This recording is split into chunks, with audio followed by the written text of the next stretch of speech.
of always traveling, never settling, trying to carve out a life. 400 generations always grafting with an urge to move on. Look at the world around you.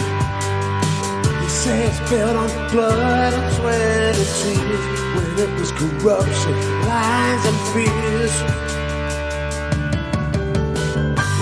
Thought that a time like this could become such a cultural attraction. Before life, confusion of humans is all anew.